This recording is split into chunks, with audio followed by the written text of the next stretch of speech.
Now, we are watching Rivian stock this morning. It is down pre-market after the EV maker's second quarter revenue missed analyst estimates by just a tiny hair. Cash burn for the quarter, though, also came in bigger than expected. And this is the worry with Rivian. Joining us now is the founder and CEO RJ Scaringe, as well as Bloomberg Technology co-host Ed Ludlow, who covers the EV market so closely. RJ, I want to ask you just quickly about the sales. This is no doubt a hot product. I mean, I have been fascinated by the car. I love the design, looking at it for years, and people wait in line to get them for a long time. Why are sales only growing 3.3%?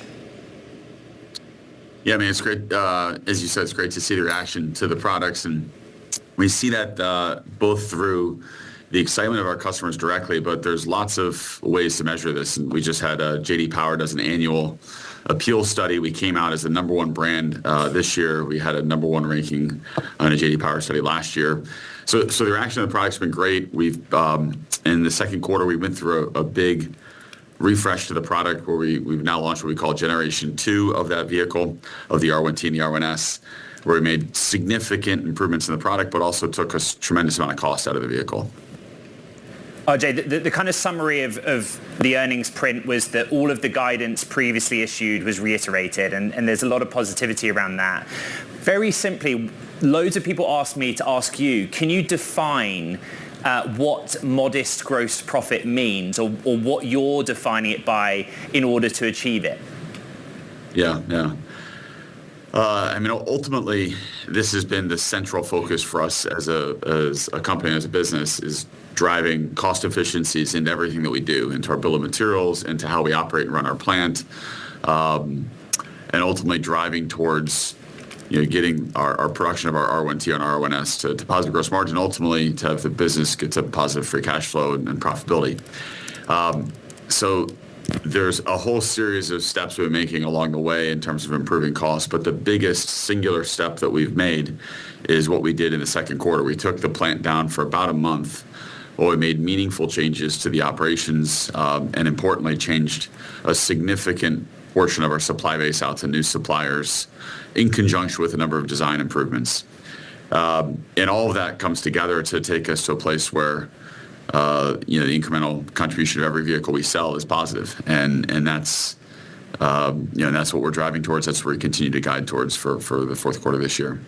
In the first instance, sorry, Matt, I was just going to hold RJ to account on that one and say, in the first instance, is it just like more than zero, or single digits gross profit? I think that's the answer we're looking for. We haven't provided a specific number, but certainly by saying it's positive gross margin, it's more than zero. Our objective, what we've guided to for a long time, we continue to maintain this guidance, is the long-term margin profile on R1 should be around 25%. And so that's what we, beyond just this fourth quarter performance that we're tracking towards, seeing how we continue to improve in 2025 and beyond, we still maintain confidence in the 25% gross margin. And the gross profit on vehicles has nothing to do with the credits, but with credits you can make a lot of money, as we've seen in the case of Tesla. You're making double-digit millions there. Do you expect that to grow considerably? Is it really part of your financial planning?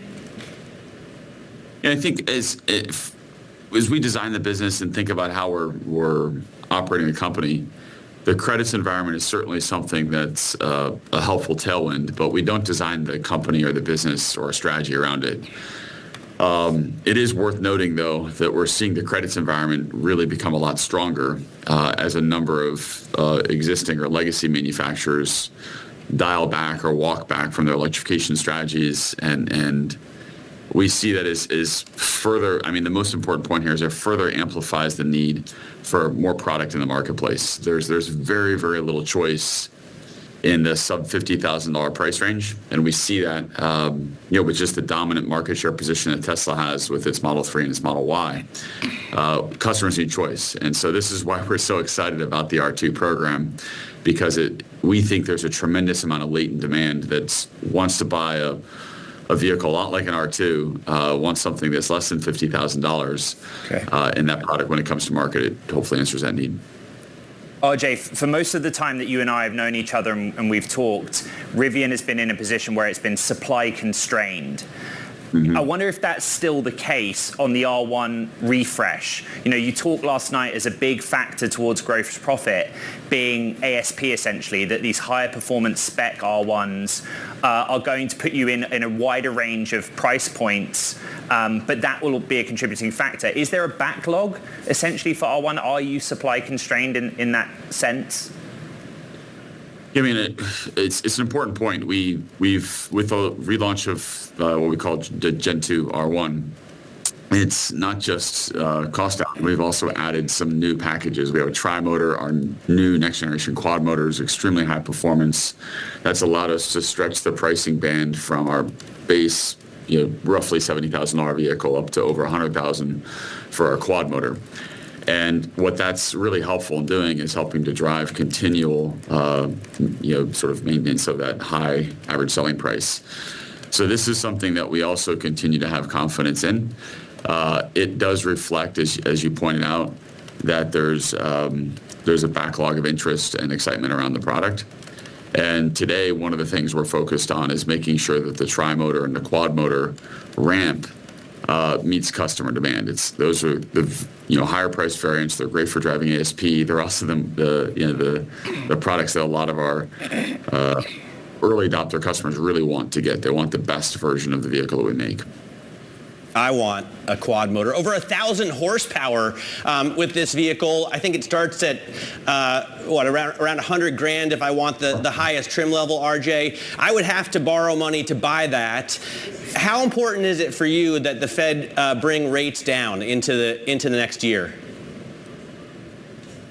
I mean, ultimately, we watch this extremely closely, and the overall macro environment that we're in, an interest rate environment, it does have an impact on folks that are buying vehicles that are of this price point, $100,000 vehicles.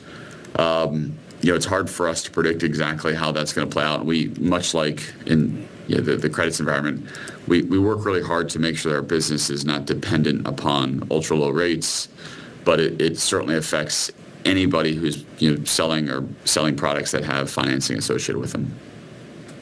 RJ, you gave really early heads up to investors that you're going to shut down normal for about a month for splicing the plant, right? Accommodate for R2 install. That's a long period of time, thinking back to April, the 3 weeks. I know you're not going to tell me a number for production for 2025, but could you extrapolate out whether it's higher or lower than the base of 57,000, given that 4-week period you outlined?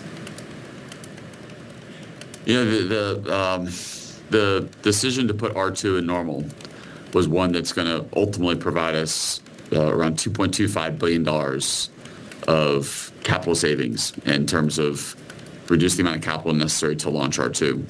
So that was one of the big drivers. The other is it allows us to have really high fixed cost absorption between R2, R1, and our commercial vans in a single plant. Now, of course, to do that, it does require us, as you said, to shut down the plant for a period of time. What we've provided guidance on is to say in the second half of 2025, we'll be shutting down the plant for about a month. And that will impact production. We've guided to say 2025 will grow relative to 2024. We haven't been overly specific around the exact numbers of vehicles we'll produce, but it will be another year of growth for us. RJ, when I was a kid, some of the cooler guys had a Scout International truck in the high school parking lot. I always thought they looked so cool. And Volkswagen is reviving that brand. You're working closely with Volkswagen. My immediate thought when I saw that story was, wow, they could just take a Rivian and rebody it as their new Scout. Is that anywhere near part of the plan, or what kind of vehicles can you build together with VW? Yeah, the Volkswagen Partnership is something we're really excited about, but the focus of this is around leveraging our network architecture, our topology of computers, topology of electronic control units, the ECUs in the vehicle, and then, of course, our software stack. It does open the door to other types of partnership and activities we could be doing with Volkswagen Group, but to date, the core focus, the singular focus is around our software and electronics technology. All right. Well, we look forward to any news that comes out on that. RJ, thanks so much for joining us. Really appreciate your time today. RJ Scaringe there of Rivian, as well as Bloomberg Technologies anchor Ed Ludlow, who also is essentially the EV reporter for us here across all of our platforms.